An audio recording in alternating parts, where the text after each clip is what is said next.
As Pixel fans, I feel we're constantly tempted to upgrade our devices, and now that the 6a has officially hit its 2-year mark, I feel many users are considering the upgrade to the newly released Pixel 8a. I don't blame you, but before you make a choice, I wanted to talk about the biggest differences between the two, from hardware to software and everything in between, so that you know what you're getting into. Personally, I think the 2-year upgrade cycle is pretty reasonable for most consumers, and that's a topic we cover amongst Pixel devices quite often, so if you want to support more videos like this, consider joining our channel membership, where we give our fans exclusive wallpaper packs, emojis, and deeper access into our Android community. Also, we gave away 16 Android/Star Wars themed wallpapers at the beginning of the month, so don't miss out on those. Link is in the description. That said, let's talk about all the differences between the Pixel 6a and the Pixel 8a, starting with the general design and build. This is an area where we can see how Google has matured over the years, as the 6a has this blocky, boxy, two-tone look, while the 8a goes for this rounded, bubbly, simple, more comfortable shape, which is much more in line with the Pixel 8 series as a whole. Otherwise, both devices share a lot of traits as expected, with a matte finish aluminum for the side rails and plastic back plates. However, the 8a has this slightly textured matte finish that I think is an overall win compared to the 6a's glossy plastic. The matte finish should be more fingerprint resistant, more durable against scratches, and should have a higher quality feel in the hand, so this is certainly a good move. Displays are another area where you'll notice a difference as well. Looking at the spec sheet, it might not feel that way since both devices have a 6.1-inch 1080p OLED display covered in Gorilla Glass 3, but the big differences come in with the display tech, since the 8a features a 120Hz display that maxes out at 2000 nits peak brightness, compared to the 6a's 60Hz 780-ish nits peak brightness. I find this upgrade to be super noticeable in outdoor environments where the visibility and clarity is a lot better, not to mention HDR content should pop even more by looking brighter, and colors should appear more vibrant. It's also worth noting that the upgrade to 120Hz will be beneficial too, depending on your preferences, as in-app scrolling, general OS navigation, and supported games will feel a lot more responsive at the expense of a bit more battery drain. Finally, I would say the last major difference is the internal hardware, with the Pixel 6a using the Tensor G1 chip paired with 6 gigs of RAM, while the Pixel 8a uses the Tensor G3 with 8 gigs. Having spent a lot of time with Google's Tensor chips in the past, I can easily say the G1 to G3 is a pretty big improvement, not really so much in terms of speed, since the 6a is still a strong performer, but more so with the feature parity and thermal performance. Like I said, I've been using the G3 chip for a while in both the Pixel 8 and 8 Pro, where I found the device stays cool for the most part. Daily tasks like social media or content consumption are fine. Even some higher level stuff like short spurts of gaming or camera usage is great too. The only limitation I find with the Tensor G3's thermals are with extended long-term use on data, whether that's constant maps or hotspot usage.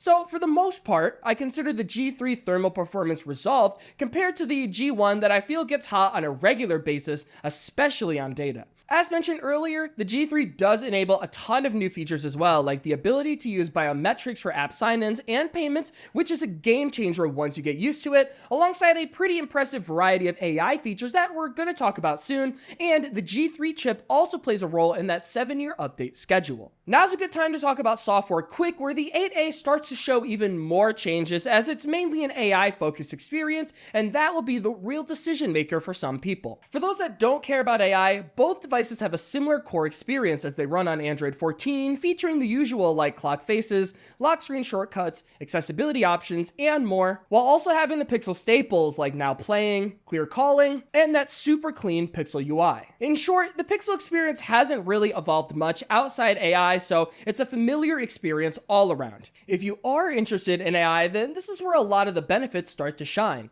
The Pixel 8a gets pretty much everything the regular 8 series gets, like summarized with Google Assistant, AI-generated wallpapers, magic editor, improved call screening, best take, and many more. Plus, it's going to get on-device Gemini Nano that can enable recorder summarization, better Gboard replies, and magic compose in Google Messages.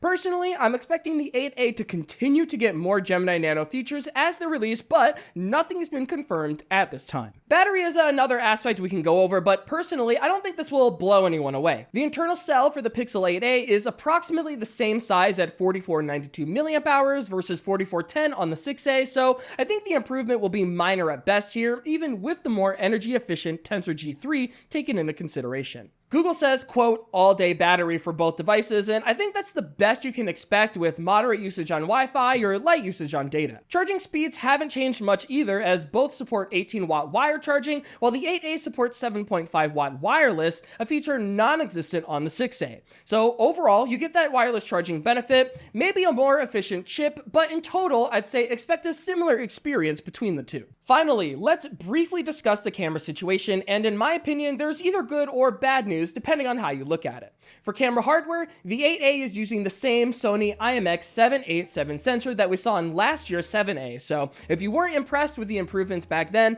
I don't think this year's offering will change your mind too much. Of course, those upgrades include a larger, sharper 64 megapixel primary lens, which will most notably improve low light photos or images using the 2 to 8x digital zoom. It's also worth mentioning the ultra-wide does have a slightly wider field of view at 120 degrees on the 8A versus 114 on the 6A, so you can get a bit more in the frame there. Really though, the big, true reason to be interested in the 8A's camera is because of all the current and future AI features as mentioned earlier, like Magic Editor, Best Take, Magic Eraser, and Audio Magic Eraser, none of which are available on the 6A, and it's possible we might never see them ported over. So at the end of the day, should you trade in your Pixel 6A or older for the Pixel 8A? Keep in mind, this is still early impressions, but briefly comparing the two, I can say it really depends on your needs. On one hand, the Tensor G3, AI features, and 7 years of updates is where I believe the average consumer will get the most value, plus a more accurate fingerprint scanner and improved modem are nice bonuses as well. On the other hand, the regular Pixel 8 frequently goes on sale at a competitive price. The lowest I've seen is $550, so if you can wait to get a good deal, I think you should for the better build, faster charging, and smaller, more contained bezels.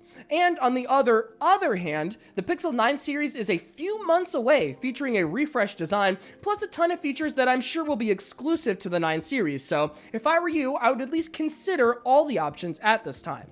But hopefully this video helped you weigh out the pros and cons. Either way, let me know what you think of the Pixel 8A versus 6A comparison. If you're on older Pixel hardware, will you be upgrading or waiting? Will you be trading in your phone so you can get a better price? Let myself and your Android peers know in the comments down below. I think sharing your insight will help other buyers make the right choice, and also I just love to see what the community is thinking about this most recent release. To close out this video, huge shout out to our channel members on screen right now. Simply put, your support helps us make more Android content in the best way we can, and because of that, we greatly appreciate your help. That said, I'm getting out of here. This has been Jordan Floyd with 9to5 Google. Thank you so much for watching, and I will see you in the next one.